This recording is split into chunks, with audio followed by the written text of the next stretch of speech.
In 1978, China teetered on the edge of collapse. Decades of radical policies, like Mao's Great Leap Forward, killed millions through famine and crippled agriculture. The Cultural Revolution shattered schools, industries, and trust, leaving China poorer than Italy, its people starving. Yet, in one generation, this broken nation would rival America as a superpower. This transformation didn't begin with Xi Jinping or modern tech. It started with Deng Xiaoping, a quiet revolutionary. Barely 5 feet tall, a survivor of purges, he reshaped China with pragmatic reforms, lifting hundreds of millions from poverty. His vision turned a desolate nation into a global giant. To grasp China's rise and the tensions defining our world, we must return to its roots. Deng, a young man in France, learned resilience in factories, forging a dream to modernize China. His story, from exile to architect of a superpower, reveals the contradictions of prosperity without democracy. Join us to uncover how one man changed the world forever. When Mao Zedong died in 1976, China was a wasteland. The Great Leap Forward's backyard furnaces failed to produce usable steel, and famines claimed 30 million lives. The Cultural Revolution closed schools, halted factories, and turned neighbors into enemies, with millions persecuted or killed. China's economy lagged behind Italy's. Its rice fields cracked, its shops empty. The nation embodied human misery, isolated and desperate. Into this chaos stepped Deng Xiaoping, a survivor of 3 purges. Exiled to a tractor factory, he called himself a rubber ball.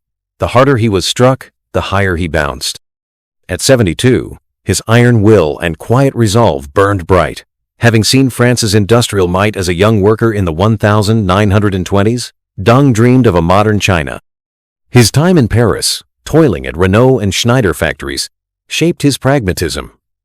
He knew China must change or collapse. As Mao's successors faltered, Deng's resilience and vision positioned him to lead a broken nation toward an unprecedented economic revival. Deng's rise was a masterclass in survival. Twice purged by Mao, labeled a capitalist traitor, he endured exile and public humiliation. Yet, in 1977, a year after Mao's death, Deng returned, leveraging alliances from his Long March days with Red Army commanders. Unlike Mao's fiery rhetoric, Deng promised results, not ideology. His famous maxim, "It doesn't matter if a cat is black or white, as long as it catches mice," stunned hardliners. For a party wedded to Marxist purity, this was heresy. For a starving nation, it was salvation. Deng's youth in France, working in factories and joining communist youth groups, taught him discipline and adaptability. Meeting future Chinese leaders like Zhou Enlai in Paris, he built a network that later shielded him. His courage in the Chinese Civil War and against Japan earned him loyalty. Quietly cunning, Deng outmaneuvered rivals, rejecting dogma for practicality. By 1978, he stood ready to launch reforms that would redefine China's future, prioritizing progress over revolutionary zeal. In 1978, Deng launched the Reform and Opening Up, a bold gamble to save China. He allowed farmers to sell surplus crops, freeing them from rigid collectives. State factories gained autonomy, sparking efficiency. Along the southern coast, he created special economic zones, capitalist enclaves within a communist state. Shenzhen, a fishing village of 30, became a testing ground. Party skeptics mocked the plan, but Deng, inspired by France's industrial might, saw potential. These zones welcomed foreign investment, flexible wages, and export-driven businesses. By 1984, Shenzhen's population soared, its skyline rivaling modern cities. Deng's rural reforms, inspired by a clandestine 1978 experiment where 18 families divided communal land, boosted harvests by 50%. Farmers' incomes doubled, hunger retreated. Deng's mantra, "Poverty is not socialism," silenced Maoist purists. His pragmatic steps-testing reforms gradually, like crossing the river by feeling the stones, unleashed China's potential. These policies, rooted in his factory days in France, laid the foundation for an economic miracle that transformed a nation. Deng's reforms ignited an economic explosion. From 1978 to the 1992, China's GDP grew at nearly 10% annually, a global record. Hundreds of millions left fields for factories, fueling urban booms. Highways, ports, and skyscrapers sprouted overnight. Shenzhen, once a village, became a megacity of millions, its skyline, a symbol of progress. By 2000, over 800 million Chinese escaped poverty, the greatest economic miracle ever. Deng's vision, shaped by his 1922nd factory work in France, drove this transformation. Rural reforms doubled farmers' incomes. Coastal zones attracted global investment. China's real per capita income tripled by the late 1982nd. A nascent middle class emerged, with entrepreneurs opening shops, free from fear of purges. Deng's diplomatic charm, like his 1979 U.S. visit donning a cowboy hat, opened trade doors. Yet challenges loomed. Inequalities grew, and coastal wealth outpaced rural areas. Still, Deng's pragmatic gamble, prioritizing results over dogma, turned a broken nation into the world's factory, reshaping global economics forever. Deng's miracle had a shadow. Coastal cities like Shenzhen thrived, but rural interiors lagged, deepening inequality. Corruption seeped into the party as wealth concentrated. Millions of rural migrants flooded factories, living in cramped dormitories, fueling global supply chains but barely sharing the profits. Deng's doctrine, let some get rich first, accepted uneven growth, believing prosperity would spread. Yet, the gap between urban elites and rural poor widened, sowing tensions. His time in France, witnessing industrial disparity, informed his tolerance for this trade-off. The Cultural Revolution's scars millions persecuted, including Deng's son, paralyzed by Red Guard's haunted society. A new entrepreneurial class flourished, but many felt left behind.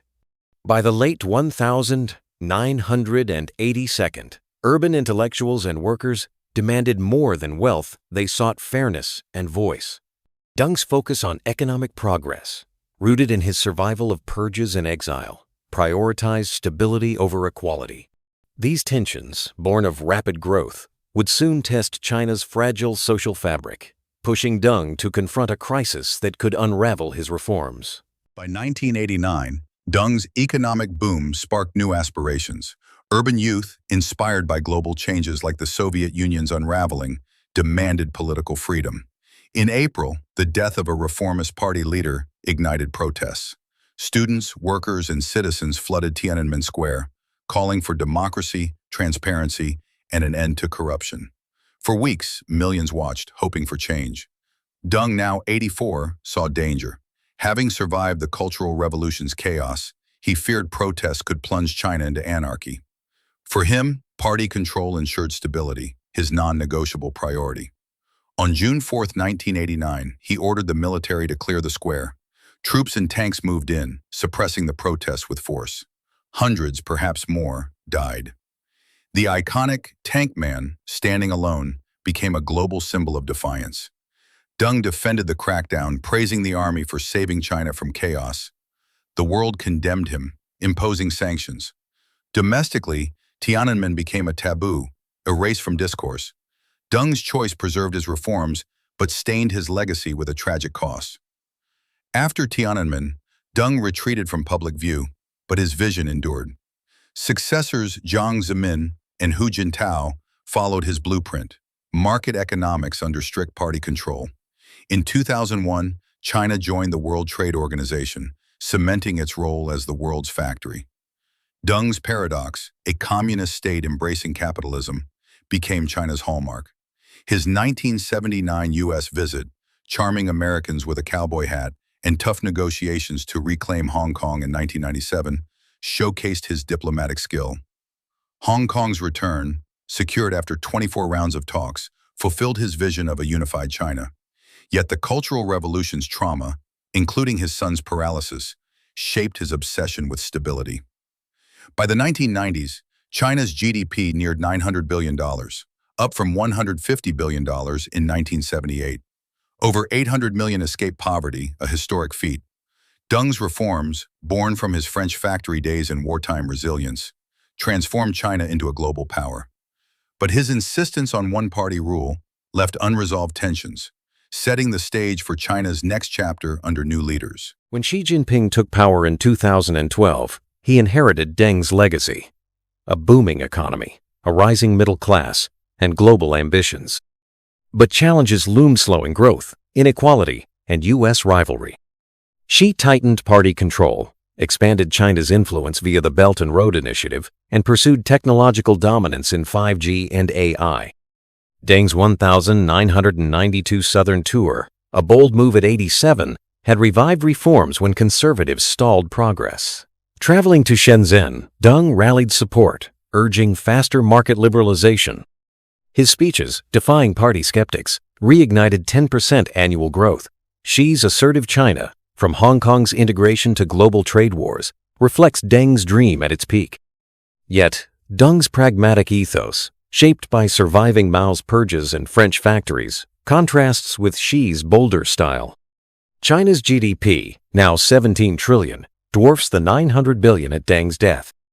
His reforms lifted 800 million from poverty, but Xi faces new tests, balancing global power with domestic stability, all while navigating the contradictions Deng left behind. Deng Xiaoping died in 1997 at 92, months before Hong Kong's return, his final triumph.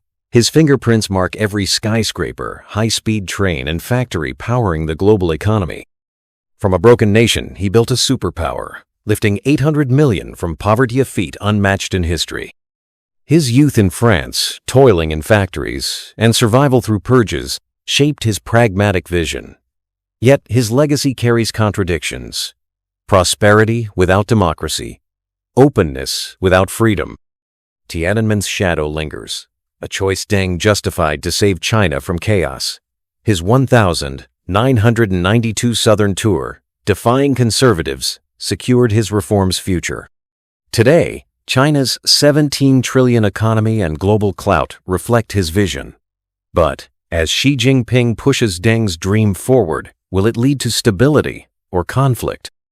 Deng, the rubber ball, reshaped the 20th century.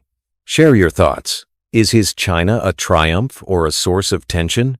Subscribe to Tozcop for more stories decoding the forces shaping our world.